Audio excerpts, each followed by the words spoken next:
Late last April, Bridget Bian, then matron of a private nursing home for the aged, received a cheque for £10,000. The money was paid to her by Mrs. Rosalind Fortescue, one of the old ladies in her care, for the foundation of a rest home. In June, old Mrs. Fortescue died of pneumonia, and today in Fulchester Crown Court, the matron is charged with obtaining the money by deception. Mr. Lotterby appears for the Crown, Miss Lewis represents the accused, Mr. Justice Mitchener presides. All stand.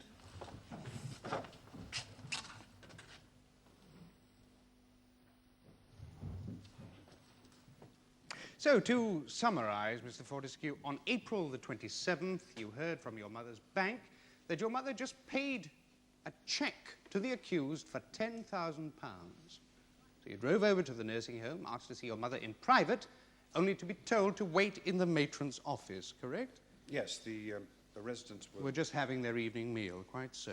And then? Well, when my mother finally came in, straight away she asked if the matron could stay in the office with us. When I objected, she said that they had some news for me and that it concerned Bian because they were going into partnership together to start a rest home for old people. Of course, I was appalled. This was the first time that you'd heard of the venture? Absolutely. Well, I mean, if you'd known my mother, she was gentle, simple, unassuming, always had the most sheltered life, certainly no business experience. Here she was at 75, writing out cheques for thousands of pounds and running on about leases and partnerships with this Irish woman. I mean, it was ludicrous. So how did you respond? I asked Bian to send for Mrs. Halls. There's Mrs. Susan Halls, who is manageress and part owner of the Halbert Martin nursing home. Yes. Yes. Why did you ask for Mrs. Halls? Well, frankly, at the time, I was more concerned about having a few minutes alone with my mother to try to find out what sort of hold this woman had over her. Did it work? Did she leave you alone with your mother?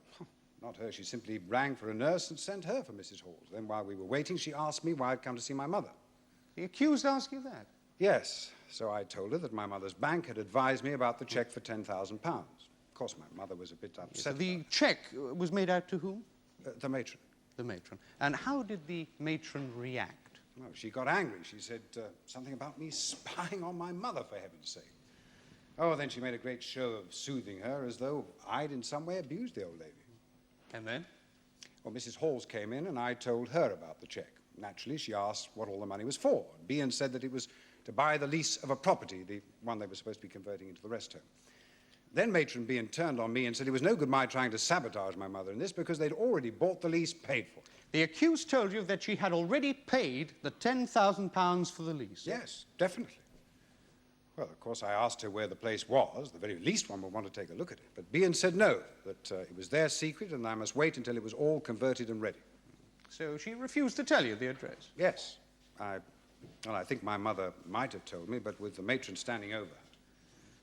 I asked Mrs. Halls and Bian to let us alone, but the matron insisted that my mother was far too distressed by then and asked me to leave. And did you? Yes, but only after I'd taken charge of my mother's checkbook. You took a checkbook? Yes. Well, my mother had her handbag on her lap. I simply picked up the handbag and took the checkbook. Why did you do that? Well, I was extremely concerned for her by then. She'd had this mental trouble in the past, even brain surgery. She'd always been sheltered, vulnerable. It was obvious that this woman had exploited her in her enfeebled condition. It was obvious that she had some sort of Svengali-like hold over her. Yes, I see. But it seemed the only thing to do at the time. So you left the nursing home? Yes, and the next morning I contacted my solicitor about getting power of attorney over my mother's affairs. I felt I had no alternative. Anyway, my solicitor explained that I would need medical evidence, so I then contacted my mother's GP. Yes, Dr. Paul Pritchard. Yeah. It was your intention to prove that your mother was incapable of managing her own affairs by reason of her mental disorder. I was deeply concerned for her. Yes, so you've told us. We'd always been very close. So you contacted Dr. Pritchard? Yes, and arranged to meet him at the nursing home. That same day, the 27th of April? Yes, we met in the matron's office. He insisted on the matron being present. And did you agree to that? Yes, though I certainly resented it at the time, and even more so when he told me that he Yes. considered my mother to be Yes, a in fact, I perfectly sound believe, mind. as on your previous visit, you became somewhat upset. Well, to begin with, I had the feeling that both he and the matron were trying to fob me off. You thought this doctor was in conspiracy with the accused? Well, not conspiracy exactly. What then? Well, simply that Well, she as matron had a lot of influence over him. Was perhaps capable of influencing his opinion via her own medical qualifications as a state-registered nurse. Oh, dear. Also, I had the feeling that they were both determined to stop me seeing my mother. They refused you access to her? Well, not refused, but they said they thought it would be inadvisable for me to see her. Why? Well, they said it could upset her, harm her health. Oh, yeah. Well, I mean, naturally, that made one even feel more frustrated. And angry? Yes. Yes. What other steps did you take to try and protect your mother's interests? Well, I hired an inquiry agent to try to find out where this secret property was. The place that Miss Bian claimed to have leased. Yes. And was this successful? Eventually, yes, in mid-May, he followed her there. She went with an old man, Toby Drew. And Just a minute. Mr. Lotterby. Oh, we're not going to be hearing from this inquiry agent himself? The incident is not disputed by the defence, my lord. Oh, very well. And once you tracked down this property, Oh, well, there was still a for sale board up outside, so then I went to the estate agents and learned... yes, don't tell us what you learned for the moment. Now, after you'd been to the estate agent, did you go to see your mother again, and did you see her in the company of the accused? Yes, I wanted to warn my mother, but when I got to the nursing home, Bian did her best to stop me. How? Well, she claimed that my mother was ill and that it could be dangerous if I upset her. Now, I'd already been put off once by this line, so this time I insisted. And in fact, my mother wasn't too bad at all. She was in bed. Oh, yes, and, well, a bit quiet, I suppose. Anyway, I told my mother that she had been conned. Conned? Well, that Bian was lying. There was no lease, that it was a trick, that the property was still on the market. You killed her! A shot like that, a nail in a coffin! You will have your chance to speak later. Until then, you must not interrupt. Such outbursts will only prejudice the jury against you. Is that understood? Sir. Yes? You say the accused was present on that occasion. No, she insisted on it and persistently interrupted when I was trying to tell my mother. In fact... Yes? Well, you see, she kept shouting how there was no chance of the money being repaid because it was all tied up in the share market. Now, she was quite beside herself. If my mother was upset, it was largely thanks to her. You're saying that the accused exacerbated your mother's distress? Yes, needlessly and heartlessly. And in fact, it wasn't very much longer afterwards that your mother suffered the fatal pneumonia condition. Small wonder. Silence! Now listen to me. One more remark like that, and I will continue this trial in your absence. One more. Is that understood? Sir. Oh, sit down, sit down. Yes. Thank you, Mr. Fortescue. Remain there, please. Now, sir, I'd like to ask you a little more about your mother, her background and so on. Well, I've said what she was like. Ah, yes. Yes, gentle, simple, unassuming. That's right. And when your father died in 1971, I believe, why did your mother not come to live with you and your family? Oh, she didn't want to. I offered, of course, but she said she thought it best to go to a private rest home. And in view of her medical history, it did seem best for her to be somewhere where there was a permanent nursing staff. And it worked satisfactorily? I suppose so. Really? Did she not keep moving from one home to another? Well, the first she found rather gloomy. The second, we had trouble with the old man, Toby Drew, I mentioned earlier. Ah, yes, yes. And then you finally got her into the Halbert Martin home where, so you claim, she came under the malicious domination of the matron. Unfortunate. However, since you didn't want her to come to you... Well, there was nothing significant in that. Really? You've told us your mother and you were very close. Yes. My lord, I fail to see the relevance of all this. Miss Lewis? My lord, it is my client's contention that far from being close to her son, old Mrs. Fortescue was actively afraid of him. For this reason, she insisted upon secrecy over the business venture with the accused and also insisted that the £10,000 be paid prematurely. This is all highly material. Oh, yes. Sir, that is ludicrous. Of course she wasn't afraid of me. Well, we shall see. Now, you've told us she had no business sense. None at all. What did she do with her life? When your father was alive, how did she fill her days? Well, certainly not business. What then? Well, she used to read a lot, do crochet work. She was very keen on the garden. She did the occasional social work, League of Friends, visiting deprived families, that sort of thing. Did she drive a car? No, she was hopeless with anything mechanical, and there was no incentive. My father employed a chauffeur gardener chap who drove her around. She was hopeless with anything mechanical. Yes, machines terrified her. Then no doubt it will surprise you to learn that in 1951 she passed her driving test. Really? At Denby, the 5th of May, 1951. Well, if so, she certainly made no subsequent use of it. No. Well, perhaps that was not her object in taking the test. Now, sir, what books did your mother read? Books? I'm not sure. Really? Your own mother, with whom you've told us you enjoyed such a close relationship, you have no idea of her taste in reading? Well, poetry, historical novels. Such as? Come, sir, wasn't her taste in novels almost exclusively for the highly romantic, suggesting a prescribed, even a frustrated emotional life?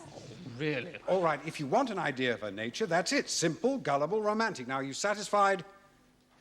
Or would you like to hear the nursery stories she used to read to me? Ah, but did she, sir? Weren't they read to you by a nanny or a nursemaid, if you like, and then by a governess right through until boarding school? Well, so what? I don't see that You this don't? has any... You've told us you and your mother were very close. You've told us she had no business sense, but how do you know? You hardly knew her. You were brought up by servants. Your attitudes to life were largely dominated by your father. Father? I mean, to try to drag him into this... Who was a man well known in Manchester commercial circles for his toughness. Yes, a businessman, not a father. He had no room in his life for domestic issues. He gave what he could, but obviously... But he was keen, I'm sure, for you to follow him into the business. Naturally. Yes, to develop the tycoon personality. Tough, objective, insensitive. Not necessarily. No, you're not like that. You're not insensitive. No. Well, then you must have known in your heart how unhappy you were making your mother by your actions. You must have known how frightened she was of you. She wasn't. I loved her. You can't say... We were close, I tell you. We were.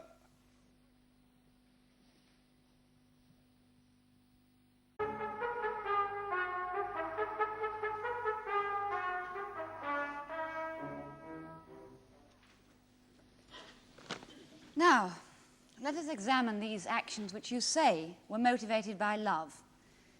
You've referred to the trouble you had with a Mr. Toby Drew while your mother was at her second nursing home. What was the trouble? Well, the fellow was trying to get round my mother. To get round her. Well, there were complaints from the other residents. I had to visit the manager... Complaints? About what? About, their conduct. I'm sorry. Well, his conduct, his behavior towards my mother. His behavior? Look, there was a scandal. But over what? Over this affair they were supposed to be having. Oh, affair. Oh, you mean love affair? Well, that's what he would have called it, yes. And what would you have called it? Look, he was after her money. He was trying to con her into marriage. Oh, I see. Let's get this clear. Are you claiming that Toby Drew was a common seducer? Yes, a seducer in that he was after her money. Of course one had to intervene. I mean, it was preposterous. A grubby old layabout just trying to take advantage of her good nature, her gullibility. In fact, he was actually known as... Yes, thank you. So then you intervened. You arranged for her transfer to yet another home, to the Halbert Martin home, in fact. Well, she agreed to that. She saw it was for the best. Really? I She wonder. did.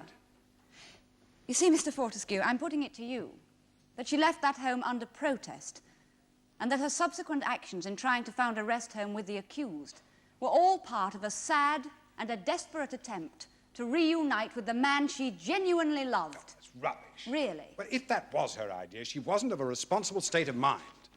And is that perhaps why you went to see Mr. Drew a week or so before your mother's death? Oh, do you deny that you saw him? He went to visit the property with Bian, so I assumed You that... assumed what, that he was in conspiracy with? In fact, you warned Mr. Drew, did you not? I told him that if he You started... told him, Matron Bian's guilty of fraud. You said, if you don't stay away from my mother, she'll be in the dock with her. Am I right? Something like that. Yes. So suppose we now look at some of your other examples of filial devotion. The seizure of your mother's checkbook, for instance. I was convinced she was not responsible for her actions. Which, of course, led to your next loving act, your attempt to get her doctor to say she was mentally disturbed. And when that failed, your attempt to disillusion her about the accused.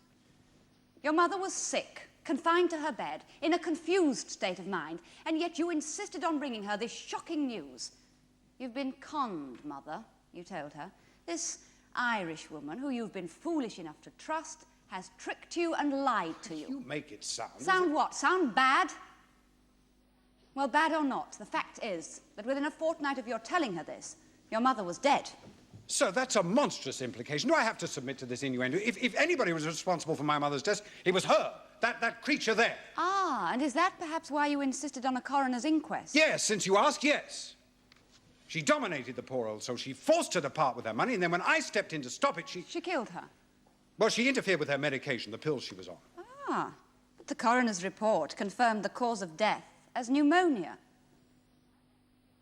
See, Mr. Fortescue, I put it to you that your actions, not only with regard to my client, but also with regard to Mr. Toby Drew, the man your mother loved, suggest anything but closeness, love, or understanding for your mother. Was it wrong of me to try and protect her? Protect her? On the contrary, sir. I think you've demonstrated an almost pathological determination to protect your £100,000 inheritance. No. Yes. Does your lordship have any questions? Thank you. No, you may leave the witness box, Mr. Fortescue. I call Mrs. Halls. Susan Halls, please.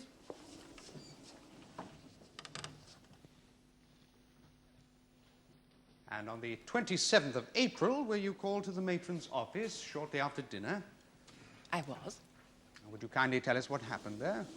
Certainly. Well, now, let me see. Mr. Fortescue told me about a cheque for £10,000. Yes. Well, I asked what it was all about, and he, Mr. Fortescue, you understand, explained how his mother and Miss Bian had this harebrained scheme for starting a home together. Well, then, Matron, who was very angry... Oh, now, I mustn't say that. Matron told Mr. Fortescue that it was too late for him to stop them, and why didn't he stop being Halls. so overbearing and go home before he upset his poor mother even more? Well, Yes, then... excuse me, madam, but did Miss Bian say why it was too late for Mr. Fortescue to stop them? Why? Yes. Oh, yes, I'm sorry. She said they'd already bought this place, property. The accused told you that they had already bought the property. Thank you. Now, Mrs. Well, Halls, of course, Mr. Fortescue wanted to know where it was, but Miss Bian said that that was their secret, and it was then, when Mr. Fortescue asked to be left alone with his mother, that Matron said the poor soul wasn't well enough to take any more of his company, and I'm bound to say I did rather agree with her. Well, at that, Mr. Fortescue took hold of his mother's handbag and, oh dear, helped himself to her checkbook.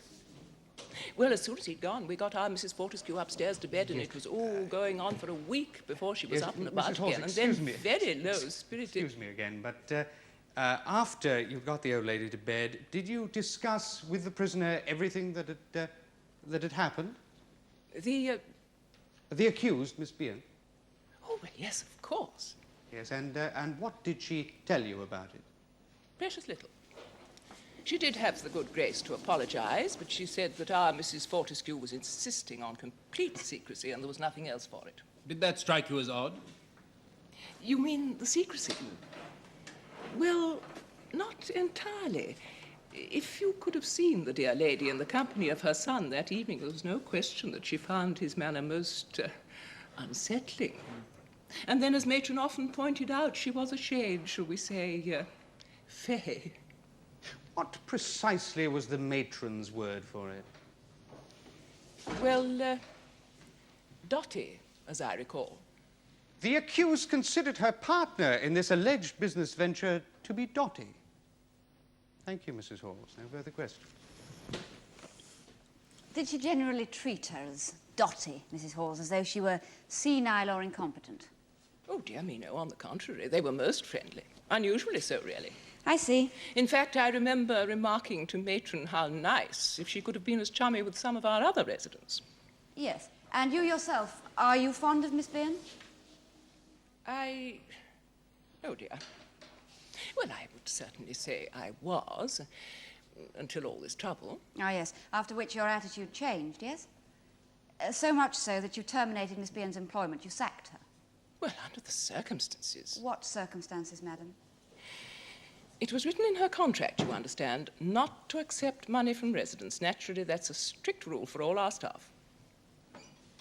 Old people, you know, some of them are rather inclined to try and, well, buy affection, special attention, and so forth.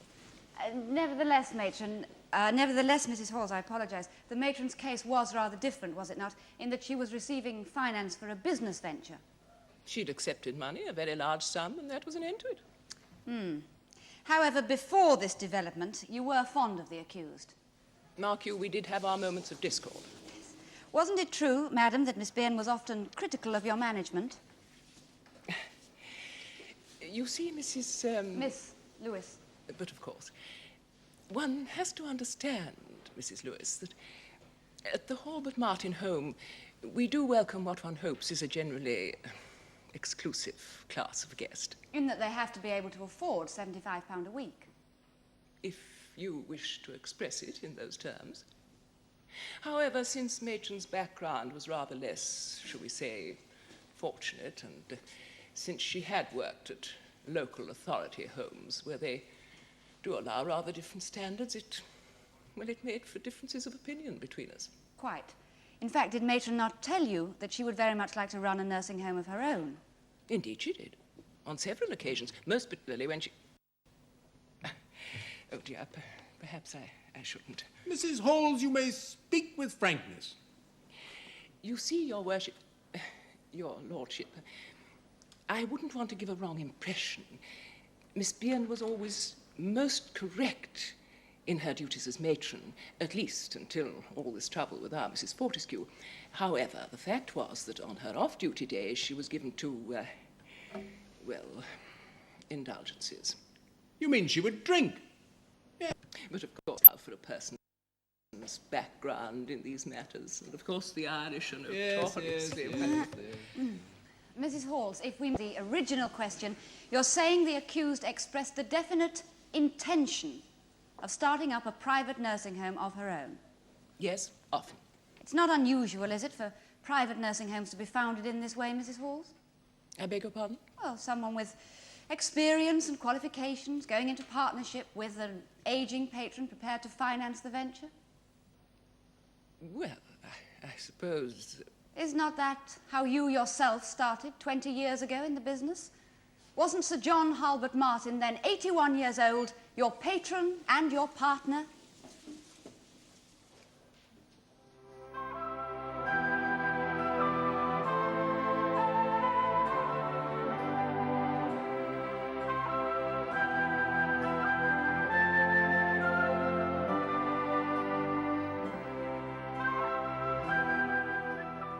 The case of the Queen against Bian will be resumed tomorrow in the Crown Court.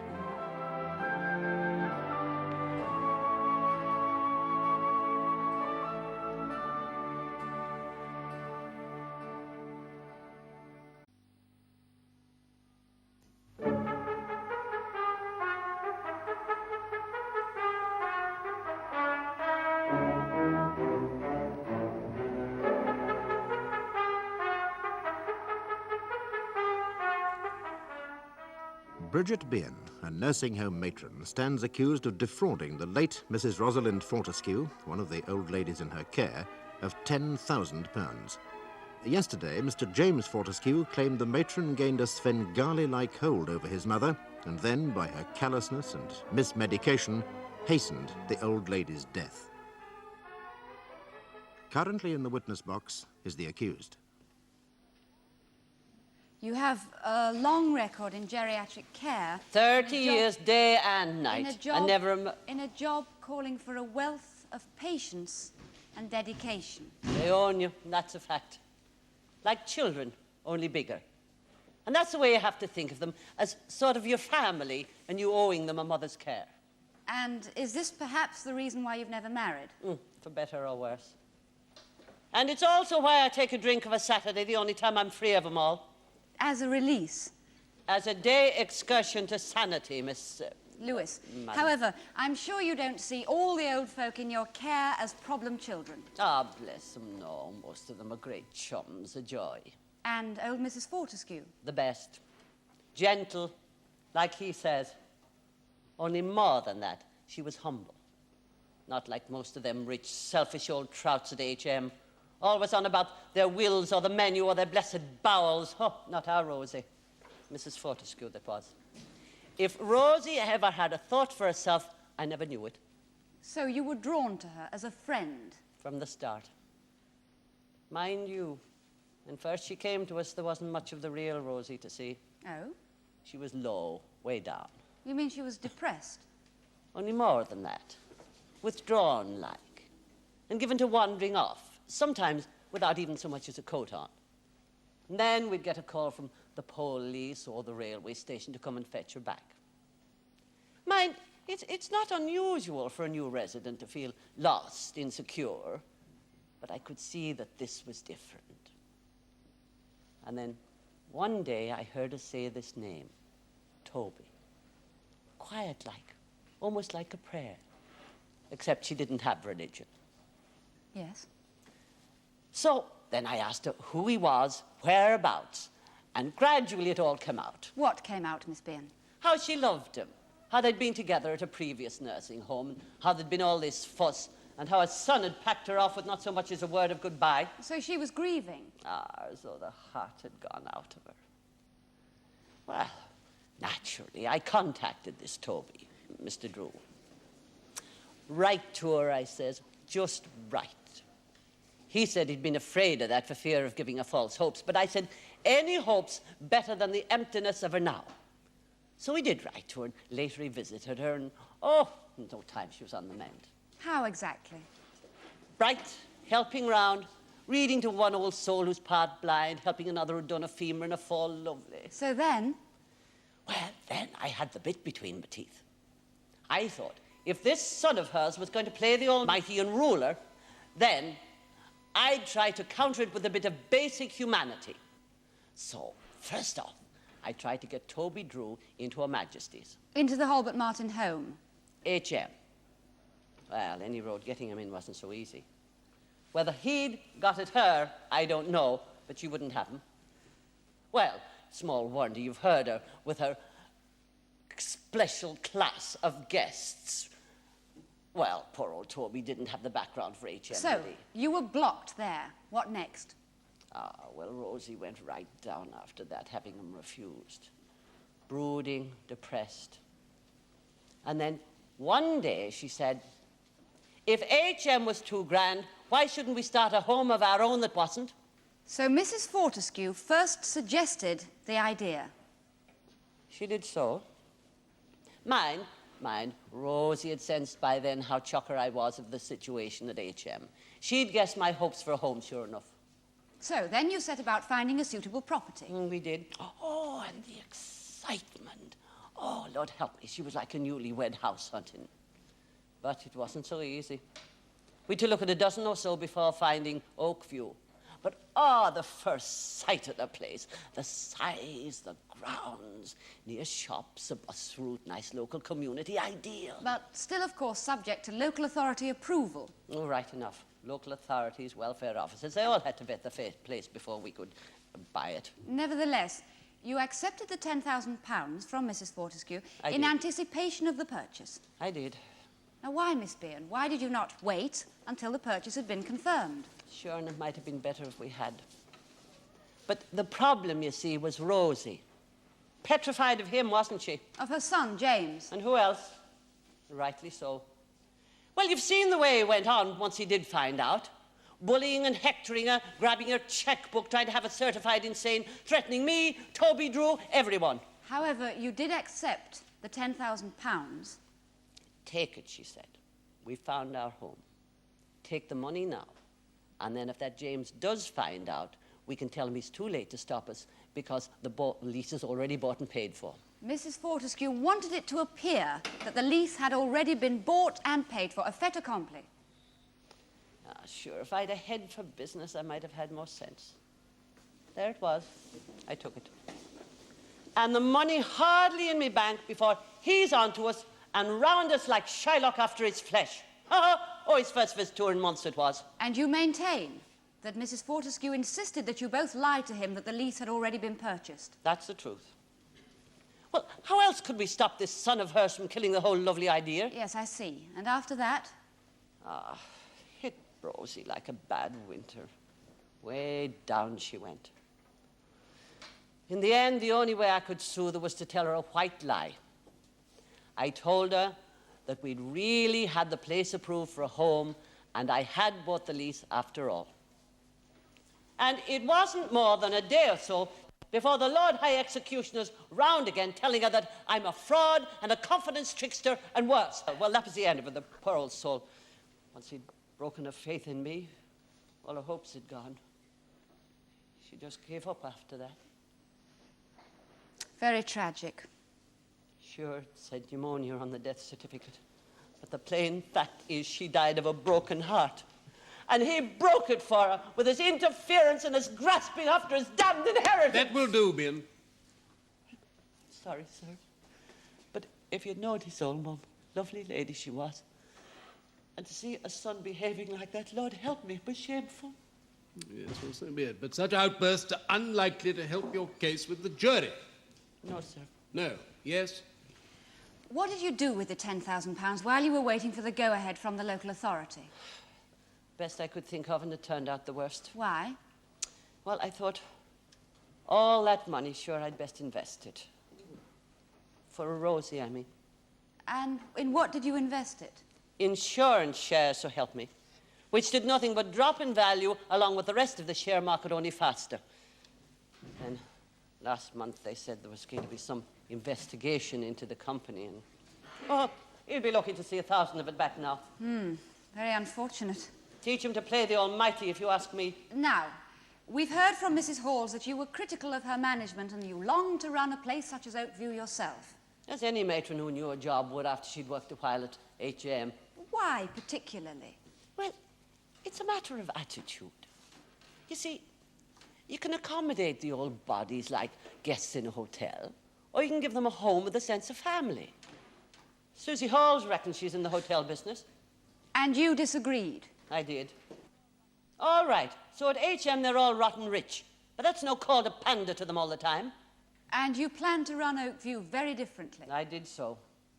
Share out the lighter duties. Get activities going as a group, something to keep them in touch with the local community. Now, would you believe it? But for all their money, there's but one event each day at HM. Monday, the vicar calls. Tuesday, the hairdresser. Wednesday, the doctor. Thursday, the outfitter. Friday, the chiropodist. Soles, wigs, bowels, corsets, toenails. What about weekends? That's mostly when they get their families visiting, sir. Those that are lucky, that is. For the likes of Rosie, they're just more lonely weekends.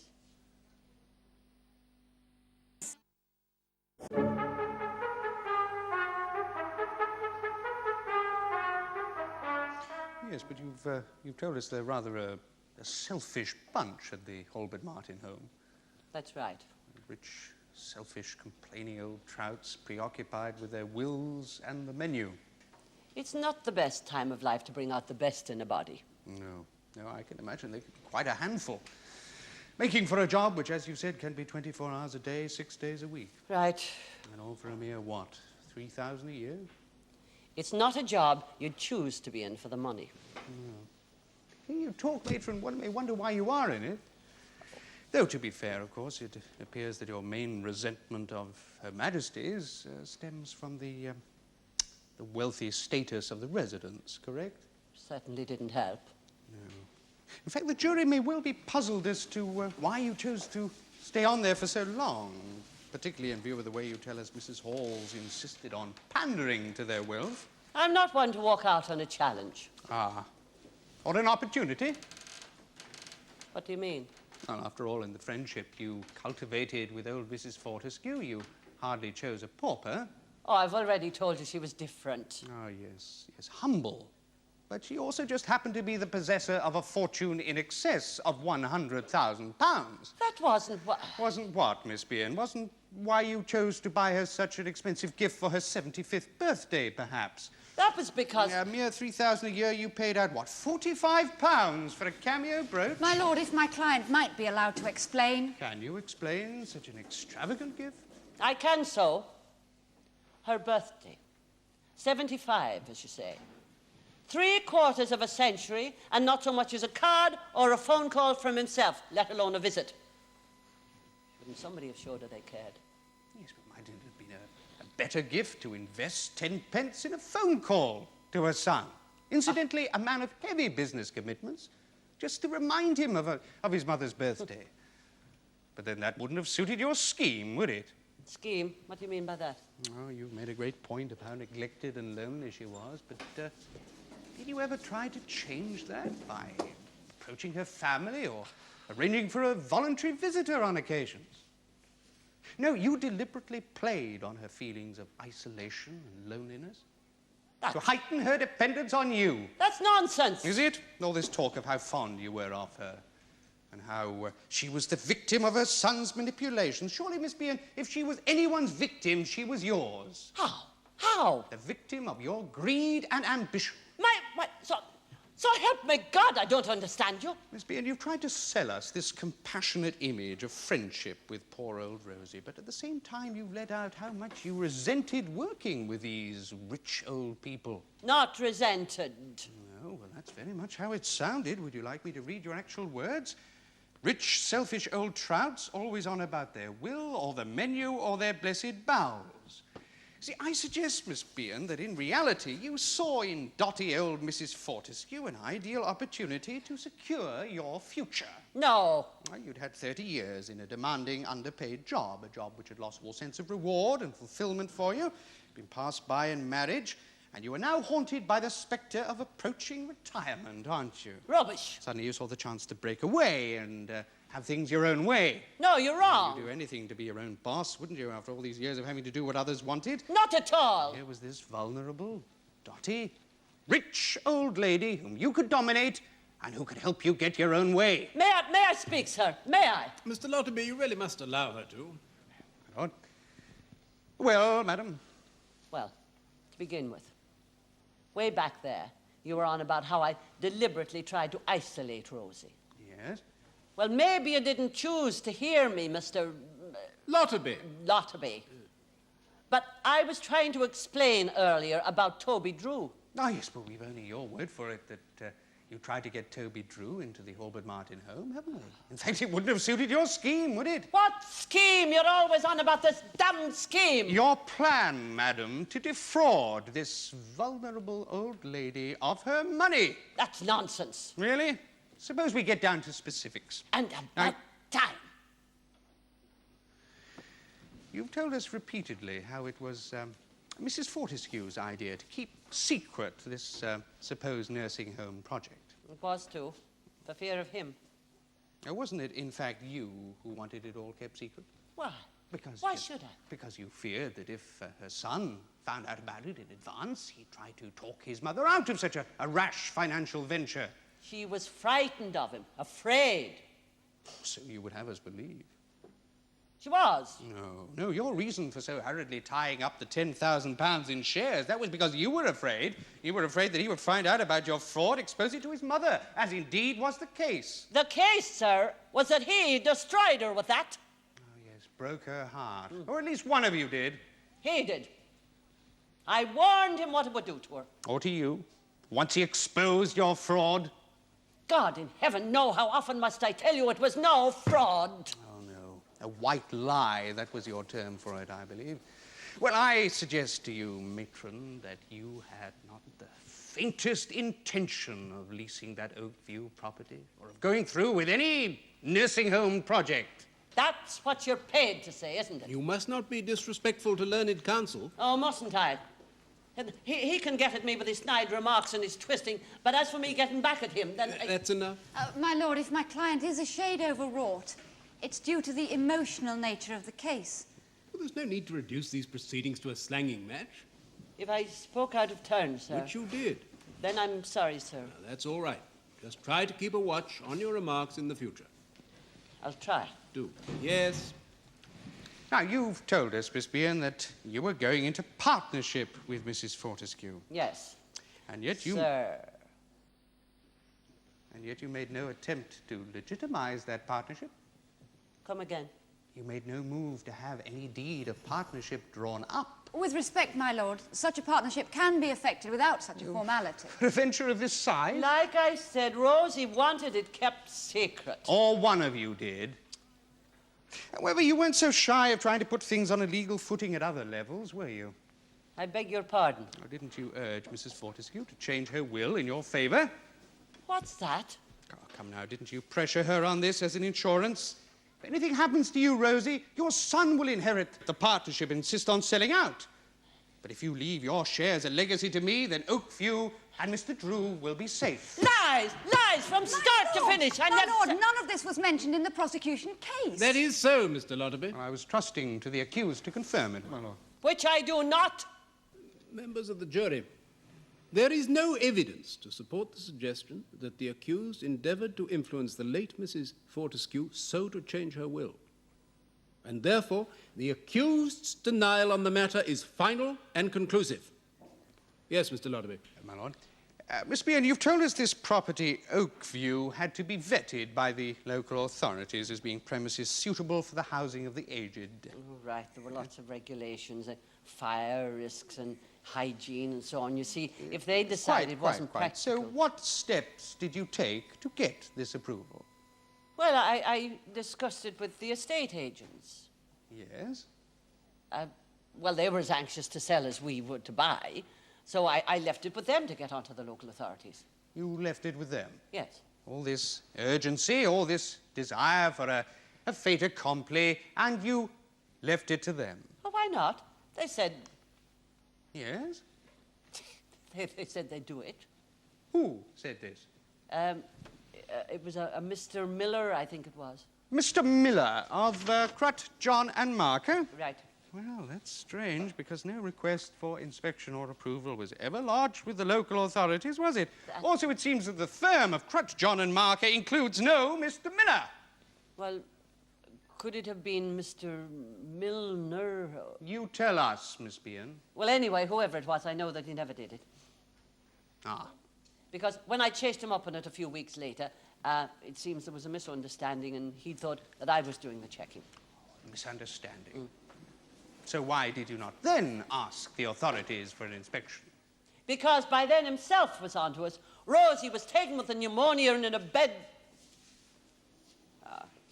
That was the point. Well, indeed. Nevertheless, there were other purchases which you were quick enough to make, weren't there? A Triumph Herald convertible, for instance. It wasn't new. But purchased for £850 on the 27th of April, the very day the cheque for £10,000 had been cleared into your bank. The car was my own money. Oh, and the sheepskin coat, the shoes, the expensive suit, purchased from a high street store the same day? Yes. With your own money? Yes. Well, I put it to you, Matron, that you may be confusing what was yours and what was your partner's. Oh, do you? Yes. Now, you've told us for some obscure reason you felt all that cash, the £10,000, should be invested in shares, yes? Which is what you did? All 10,000?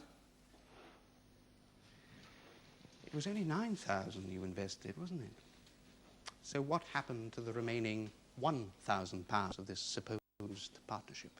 The car and the clothes were all part of the partnership. And Rosie knew about it. It was her idea, in fact. But the lease was for £10,000, so if she wanted you to have the car and the clothes in addition, why didn't she pay you an additional 1,000? Well, I was putting in the other 1,000 out of my own savings. Then why did you not include it with Mrs. Nans when you bought the share investments and thus make the sum up to the full 10,000? I never thought of it. You never thought of it? No, just as you never thought of checking with the local authorities, just as you never thought of buying the lease. I did so. Really? Wasn't the truth of the matter this? You tricked the old lady into giving you the money. and promptly went on a spending spree. But then when her son found out about it so quickly, you panicked. Above all, you thought you must get what was left of the money out of your bank and into shares.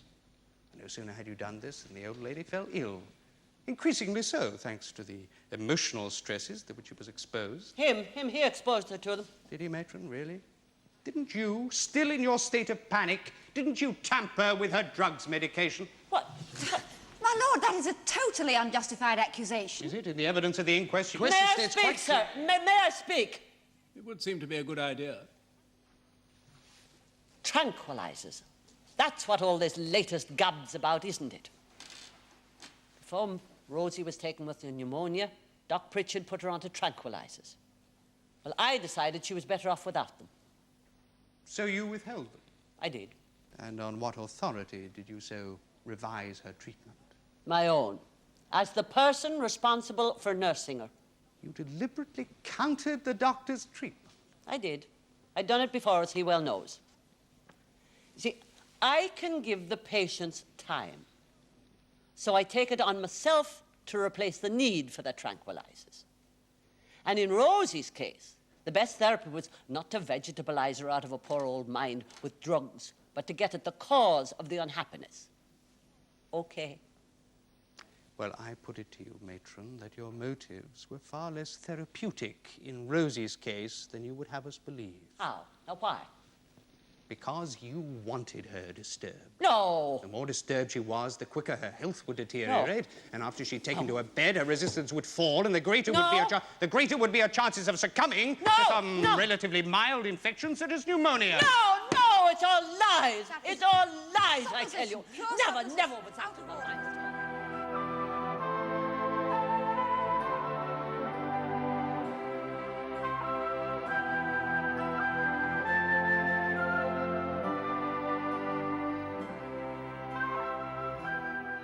The case of the Queen against Bian will be concluded tomorrow in the Crown Court.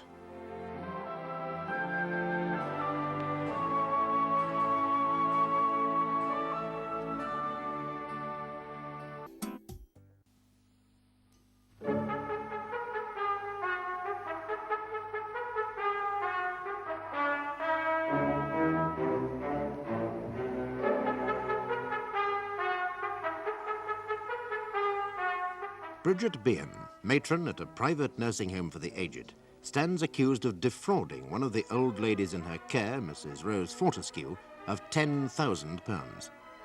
But yesterday, Bian insisted the deal was genuine and would have gone through, but for the son's obsession with protecting his inheritance. Currently in the witness box is the doctor who treated old Mrs. Fortescue prior to her death of pneumonia. About the whole situation. He was convinced there was some sort of sinister plot to swindle his mother.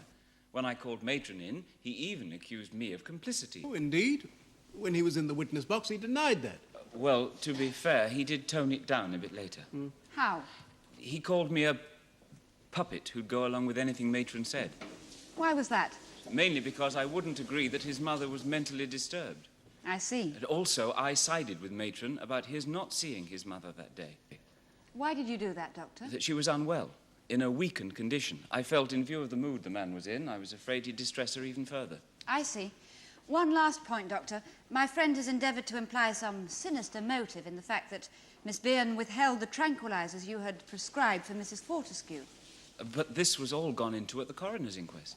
Even so, if you wouldn't mind repeating the gist of your evidence on the matter.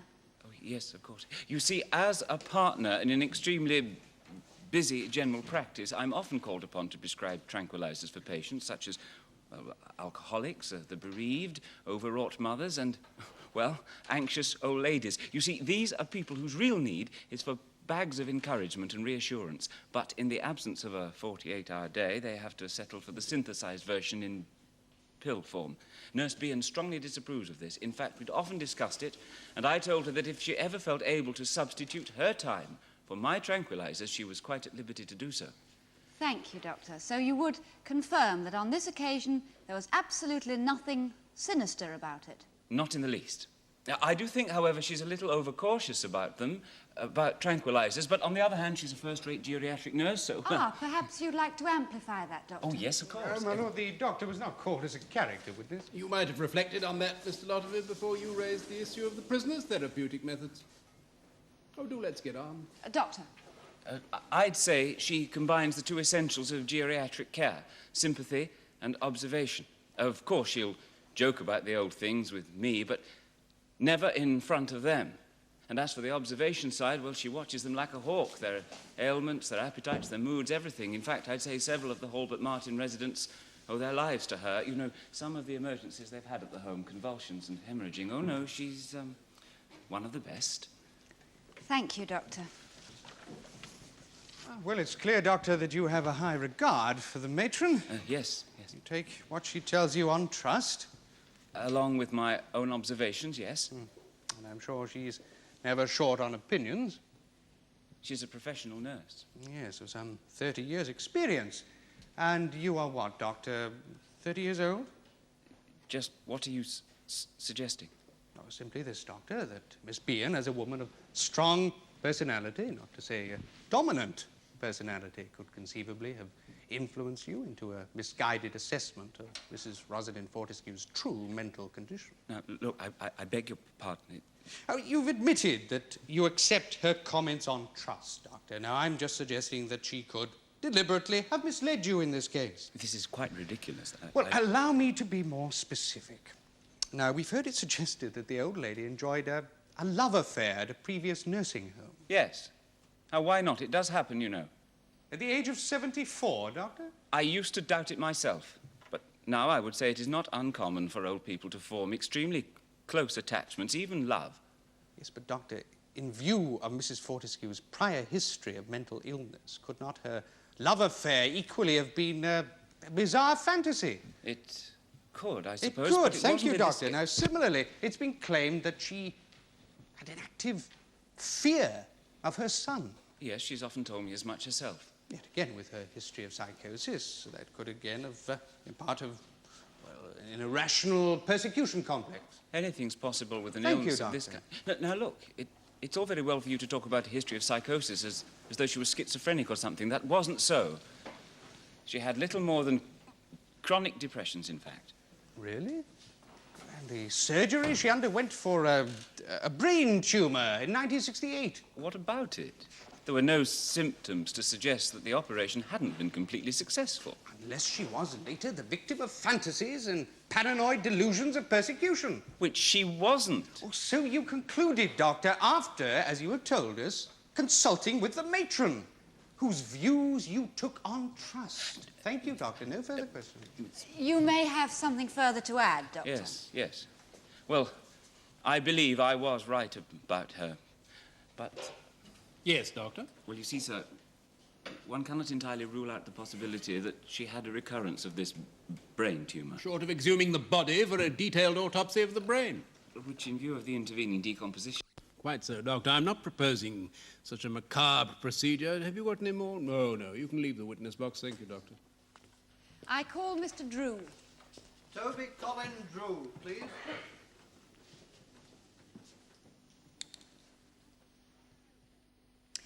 Mr. Drew, I believe you are now 78 years old. That is correct. More appropriate, I fancy, Miss Lewis, to say 78 years young. I contrive to enjoy my life, sir. Well, after some of the things we've heard here today about the aged, it's gratifying to hear it, Mr. Drew, yes.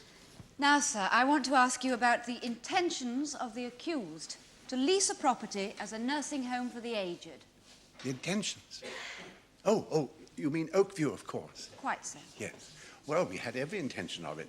Miss Bian twice took me to see the place.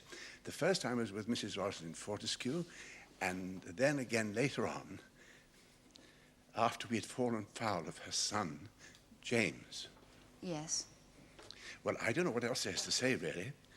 Everything was conducted in a most businesslike spirit. I was to be a partner in the venture. A partner? Mr. Drew, is this to involve some financial contribution on your part? Oh, sir, a retired school teacher turned caretaker. Mr. Drew, were you present at any of the negotiations for Oakview? The negotiations. Did you perhaps meet with any estate agents? Oh, no. Nothing could be settled until after the place had been accepted by, well, I suppose it would be the council, wouldn't it? Were you aware that Miss Bian had not actually purchased the lease? Well, of course. I mean, how could she? You mean without prior local authority approval? Oh, no. Oh, no. No, I mean with that so-called son of Rose's behaving the way he was, threatening everybody. Did he threaten you? Oh, yes, he did. He came to see me, and he said... Oh, without telling me what he said, I wonder if perhaps you could tell us the consequences of his visit. The consequences? The result. Oh, the consequences. Yes. Well, the consequences were that I was in fear of criminal prosecution, and I didn't dare go and see the dear old lady or Oakview again. I see. Thank you. And welcome. Mr. Drew, would you remain there, please? Now, when did you first hear from the accused? When did you first hear from Miss Bian? Oh, yes. It must have been 2 weeks before Rose's 75th, the 2nd of March. Did she telephone or write? She telephoned. So can you recall what she said? Oh, absolutely. May I say, or are we still playing consequences? No, you may tell us. Oh, well, she said she was very worried about Rosie, and she asked me if I would please write to her to cheer her up. And I said, was that wise? Why, Mr. Drew? Oh, I mean, there'd been a fearful to-do, you know, when he'd taken her away, and I'd been severely reprimanded. However, Biddy, Matron, Miss Bian, she said it would be all right. For you to write to her? That's right, yes. She said, blow young James. Blow him. She'd see to it that Rosie and I got together again. At the Halbert Martin home? Well, that was her first plan, I believe. But pretty soon we came up with this other idea of opening a place of our own. Did you ever meet Mrs. Susan Halls, the lady there? I don't think I've had the pleasure. No. She never interviewed you as a possible resident at the Halbert Martin home? Oh, no. Biddy, Matron, Miss Bian, she handled all that. Or she tried to. Or so she would have us believe. Now, young man, I know what you're driving at, but it is not true. Really, Mr. Drew, what am I driving at? You're trying to make out that we were after her money. Now, that is not so. I am not a man of that stamp. No matter what he might tell you, I would never stoop to such a step. Never. Let me assure you, sir, that I have no intention. All right. So I have no money saved or anything, and I have to substitute my keep at the home by caretaking and other things. But that does not mean that I would trifle with the affections of a lovely person like Rosie. Never. No, Mr. Drew, you misunderstand me. On the contrary, I was about to suggest... My lord, Mr. Drew is subject to a medical complication requiring not infrequent visits... Waterworks? If he may be excused. Yes, of course. I think we might all take a 5-minute adjournment at this point. All stand. Off you go, Mr. Drew. Don't wait for me.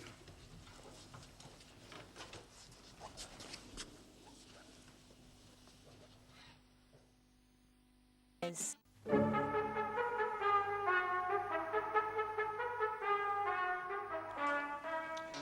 Now, I'd like to suggest to you, Mr. Drew, that the accused, far from indulging in any form of conspiracy with you, deliberately sought to exploit your prior relationship with Mrs. Fortescue so as to deceive her into investing in the alleged nursing home venture. My word, you fellows should write crossword clues. Yes. Do you think that Miss Bean was using your relationship with Mrs. Fortescue in order to gain a hold over? It is possible, sir. It is? Yes, sir. It is possible. Did she, for instance, discuss with you her plans for investing the money in a car and the rest in insurance shares? No, she Did she didn't. say anything that might have made you suspicious of her intentions? Well, only at the end, sir. At the end? Yes, after I'd been threatened by Mr. James Fortescue. Yes. But she telephoned me, you see, and she asked me to come and see Rosie. And I said, well, I couldn't, after what James, had said. And then Matron, Miss Bian, she got angry with me, and she said Rosie was ill and that I owed it to her to go and see her. And then when well... Yes, Mr. Drew? Well, it was churlish of me, sir, but I was afraid, you see. So I refused. And then Matron, Biddy, Miss Bian, she offered me money. Money? £20, she said, as though she could buy me like a Judas. My lord, if my client may be allowed at a later stage the opportunity of explaining that action. Quite. You agree, Mr. Lotterby? Yes, my lord, I'd be most interested to hear an explanation. Yes, thank you. Now, before we go on, Mr. Drew, there is one point I would like to raise with you. It has been suggested by the prosecution that Mrs. Fortescue may have suffered fantasies with regard to the relationship with your good self. Fantasies, sir? Quite so. Now, would you describe for the jury the nature of that relationship? There is no need to be shy here. Oh, sir, it's only that people misunderstand these things. Young people, that is. Oh, well, we're not all of us so immature here today, Mr. Drew. Well, they imagine, sir, that they own a monopoly on the affairs of the heart, sir. Oh, I wouldn't say that. Oh, well, if your lordship had suffered the criticisms that I had, mainly from her son, accusations of being sordid, such things can be very hurtful when attached to the closeness that Rosie and I enjoyed. Well, if it is of any help to you, Mr. Drew, I gather that there are, in some of the more enlightened communities for senior citizens in the United States of America, where in these communities such relationships are both commonplace and encouraged, even to physical relationships. Oh, no, sir. Oh, no, sir. No, Rosie and I would never. Oh, sir, no. Sir, if I might explain to you about her marriage, that is. Yes? Yes. Well, you see, it seems, from what she told me, that her husband applied almost Calvinistic restraints on their domestic life. Her son certainly described her life as sheltered. Well, almost to a monastic degree, sir. And I suspect that her husband's death came as a release. Do you know that when Rosie and I first became acquainted at the home, well, it was like a new beginning for both of us. Our renaissance, we called it. But a flowering of limited duration. Yes, sir. Yes. Well, all right, sir. We used to hold hands, sir, but we were in love, sir. But that was not how the other residents interpreted it. Oh, no. There was the inevitable scandal. Son had to be sent for. But mark you, we were going to fight back. With Matron's help, Rosie and I were going to get together again at Oakview. Or so Miss Bian led you to hope. Yes, sir. Yes, sir. Yes, thank you, yes. Thank you, my lord. Mr. Drew, is it not a fact that you have a reputation amongst your fellow residents at the home as a philanderer? Oh, no, as I said, they're scandalmongers. Is it true, Mr. Drew, that you have earned yourself the nickname of the old groper? No, that is not so. But if so, it is only due to the twisted state of their minds. My lord. Plumbing, you don't have any more questions, do you, Mr. Lotterby? And my lord. Thank you, Mr. Drew. You are released. Off you go. May I now recall the accused, my lord? Oh, yeah, Mr. Lotterby.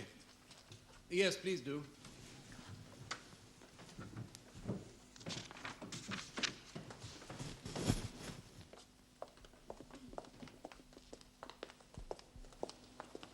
I remind you that you are still on oath. Miss Bian, you heard Mr. Drew tell the court how you offered him £20 to come and visit Mrs. Fortescue. Now, is that true? It is. And I'd have offered a sight more to get him to her. You must see how this might appear to the jury. No doubt. How they might see it as a bribe. Which it was. Yes, but not one offered in your own interest. No doubt that's how he'd try to paint it. No doubt. So would you please give us the true motive behind the offer? You see, You see, you've all been sat there listening to all this about nursing homes. You'd like to reckon them as right gardens of Eden stuffed by a brigade of angels. That's what you'd like to think, because most of you'll be shunting some poor old mum or dad off to one of them sooner or later, if you haven't already. Well, I'd like for you to spend a day or two with me and see for yourselves. Oh, not the decor or the menu of a palace like HM, but the actual job of caring for the old bodies in the home. Children, I call them. Yes, but difficult children. Old, sickly. Dedication. Oh, you're not kidding. My lord, if the accused could just answer the question. I was so, if you'll bear with me. The point is that every once in a while you're blessed with a rosy Fortescue who justifies all the others. Makes the job worthwhile, if you follow me. Rosie was lying there at the end, all her hopes gone, everything screwed up for her. And if there was one person who could give her a lift, that had to be Toby Drew. But by the time I got him on the telephone, it was too late. Himself had been round putting in the poison. Nothing doing, says Toby. Scared off. So your offer was made solely out of concern for your friend Rosie. It was a last frantic attempt to restore her failing morale. So help me it was. Thank you. Well, Miss Bian, no one's going to deny that you have what I believe is known in your country of origin as the gift of the Blarney. You're very glib about how compassionate you were towards the late Mrs. Fortescue. And yet the fact remains that you told her a cruel lie about buying that Oakview property, did you not? I've told you. Yes, your famous white lie. Well, it's up to the jury to decide on the motivation behind that lie. No further questions. Does your lordship have any further questions? No, you may return to the dock. That concludes the case for the defence, my lord.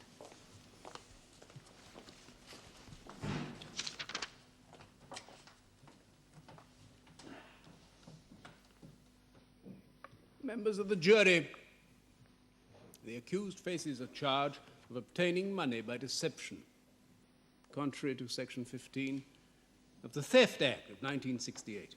Now, the prosecution have to prove that she took this money from Mrs. Fortescue by pretending that she intended to purchase the lease of the nursing home at Oakview when she had no such intention but intended to use the money exclusively for her own use.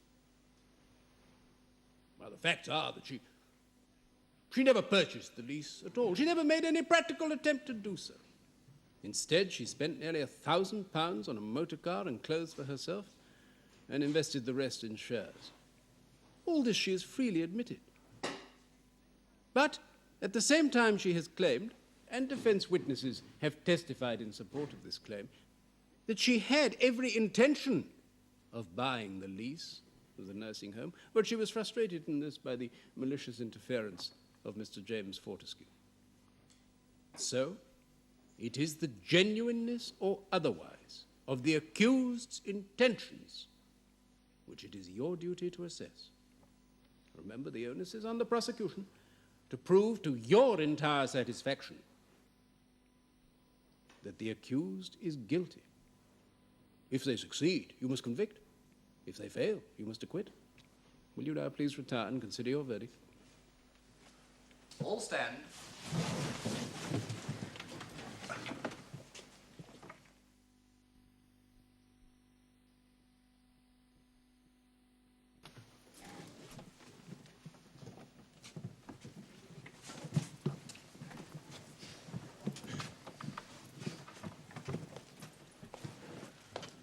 Members of the jury, will your foreman please stand? Just answer this question, yes or no. Have you reached a verdict on which you're all agreed? Yes.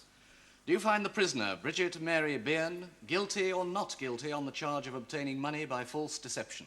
Guilty. Is that the verdict of you all? It is. Bridget Mary Bian, you have been found guilty of a most serious offence, for which I sentence you to 18 months' imprisonment. However, as this is your first offence, I order that the sentence shall be suspended, subject to your good conduct, for a period of 2 years. All stand.